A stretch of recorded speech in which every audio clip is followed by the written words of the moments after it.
ಮೊಮ್ಮಗ ಚೆನ್ನಾಗಿ ಸಾಯ್ಕೊಂಡಿದ್ದು ಸರ್.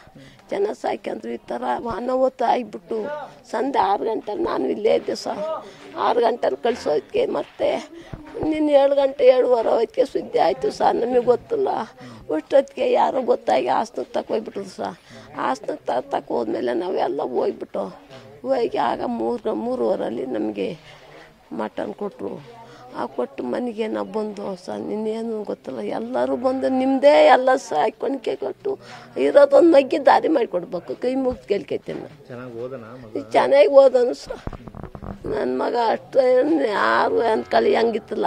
ನಿಮ್ಮ ಬಾಕ್ಯಾರ ಅಷ್ಟಕ್ಕಷ್ಟನ್ನ ಇವರು ಚೆನ್ನಾಗಿ ಅವರು ಕಣ್ಣೈತು ಒಬ್ರು ಕುಂತ ಕಾಲು ಯಾತ್ಕಾದ್ರೂ ಅದ್ಬಿಟ್ಟೆ ಆ ಬೇಟಿಗೆ ಹೋಗಿತ್ತಲ್ಲ ಸರ್. ಅಷ್ಟು ಚೆನ್ನಾಗಿ ಓದ್ತಾ ಇದ್ದು. ನಾನು ಇದ್ದೆ ಸರ್.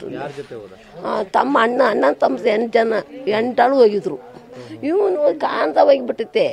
ಇವನು ಹೊಳ್ಬಿಟ್ಟು ನಿನ್ನೊಂದು ತಕ್ಕ ಹೋಗ್ಯವನೆ. ಇವನು ಸಿಗಾಯ್ಕೊಬಿಟ್ಟ ಸರ್. 2 ಸಿಗಾಯ್ಕಂದ್ರೆ ಏನು ಗತಿ ಮಾಡ್ಬೇಕಾಯ್ತು ಸರ್. ಇವನು ನಿನ್ನೊಂದು ಕಡೆಗೆ ಹೋಗ್ಬಿಟ್ಟವನೆ. ಇವನು ಒಬ್ಬ ದಪ್ಪಕ್ಕ ಸ್ವಲ್ಪ ದುಮ್ಮಾಗಿದ್ದ ಸರ್. ಇವನು ಏನಾಯ್ತು ಅನ್ನೋ ನಾವು ಕಣ್ಣಾಗ ಕಾಣೋದು ಸರ್. ನಿಮ್ಮಿಂದ ನಮಗೆ ಸಹಾಯ ಮಾಡಿಕೊಡ್ಬೇಕು. ದೊಡ್ಡ ಮಗನೇ ಕಮಲಮ್ಮ ಸರ್.